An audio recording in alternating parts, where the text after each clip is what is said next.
अथ श्रीगणेशकवचं गौर्युवाच एषोऽति चपलो दैत्यान् बाल्येऽपि नाशयत्यहो अग्रे किं कर्म कर्तेति न जानीमुनिसत्तम दैत्या नानाविधा दुष्टाः साधुदेवद्रुहः कलाः अतोऽस्य कण्ठे किञ्चित् त्वं रक्षार्थं बद्धुमर्हसि। मुनिरुवाच ध्यायेत् सिंहगतं विनायकमुं दिग्बाहुमाद्ये युगे त्रेतायां तु मयूरवाहनमुं षड्बाहुकं सिद्धिदम् द्वापारे तु गजाननं युगभुजं रक्ताङ्गरागं विभुं तुर्ये तु द्विभुजं सिताङ्गरुचिरं सर्वार्थदं सर्वदा। विनायकः शिखां पातु परमात्मा परात्परः अतिसुन्दरकायस्तु मस्तकं सुमहोत्कटः ललाटं कश्यपः पातु भ्रूयुगं तु महोदरः नयने फालचन्द्रस्तु गजास्यस्त्वोष्ठपल्लवौ जिह्वां पातु गणक्रीडश्चिबुकं गिरिजासुतः वाचं विनायकः पातु दन्तान् रक्षतु दुर्मुखः श्रवणौ पाशपाणिस्तु नासिकां चिन्तितार्थदः गणेशस्तु मुखं कण्ठं पातु देवो गणञ्जयः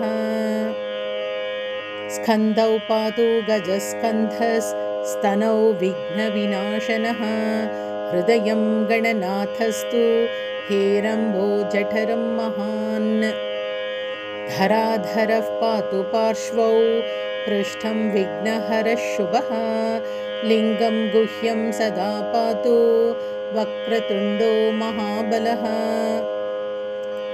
गणक्रीडो जानुजङ्घे ऊरु मङ्गलमूर्तिमान् एकदन्तो महाबुद्धिः पादौ गुल्फौ सदावतु क्षिप्रप्रसादनो बाहु पाणि आशाप्रपूरकः अङ्गुलीश्च नखान् पातु पद्महस्तोरिनाशनः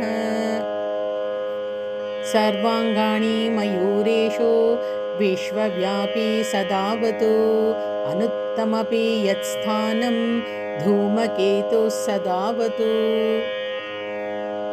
आमोदस्त्वग्रथः पातु प्रमोदः पृष्ठतोऽवतु प्राच्यां रक्षतु बुद्धीश आग्नेयां सिद्धिदायकः दक्षिणस्यामुमापुत्रो नैऋत्यां तु गणेश्वरः प्रतीच्यां विघ्नहर्ताव्याद् वायव्यां गजकर्णकः कौर्बेयां निधिपः पायाद् ईशान्यामीशनन्दनः दिवाव्यादेकदन्तस्तु रात्रौ सन्ध्यासु विघ्नहृत् राक्षसासुरभेताळ ग्रहभूतपिशाचतः पाशाङ्कुशधरः पातु रजः सत्त्वतमस्मृतिः ज्ञानं धर्मं च लक्ष्मीं च लज्जां कीर्तिं तथा कुलं वपुर्धनं च धान्यं च गृहान् दारान् सुतान् सुखीन् सर्वायुधधरः पौत्रान् मयूरेशोऽवतात् सदा कपिलो जाविकं पातु गजाश्वान् विकटोऽवतु भूर्जपत्रे लिखित्वेदं यः कण्ठे धारयेत् सुधीः न भयं जायते तस्य यक्षरक्षः पिशाचतः त्रिसन्ध्यं जपते यस्तु वज्रसारतनुर्भवेत् यात्राकाले पठेद्यस्तु निर्विघ्नेन फलं लभेत् युद्धकाले पठेद्यस्तु विजयं चाप्नुयात् ध्रुवम् मारणोच्चाटनाकर्षस्तम्भमोहनकर्मणि सप्तवारं जपेदेतद् दिनानामेकविंशतिः तत्तत्फलमवाप्नोति साधको नात्र संशयः।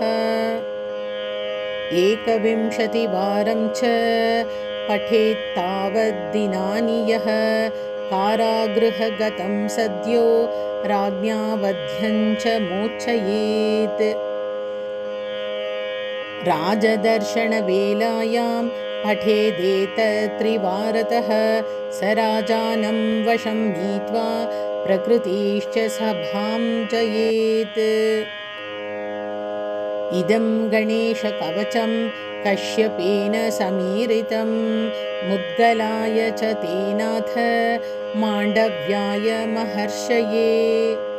मह्यं स प्राह कृपया कवचं सर्वसिद्धिदं न देयं भक्तिहीनाय देयं श्रद्धावते शुभम्। अनेनास्य कृता रक्षा न बाधास्य भवेत् क्वचित् राक्षसासुरभेताळ दैत्यदानवसम्भवा।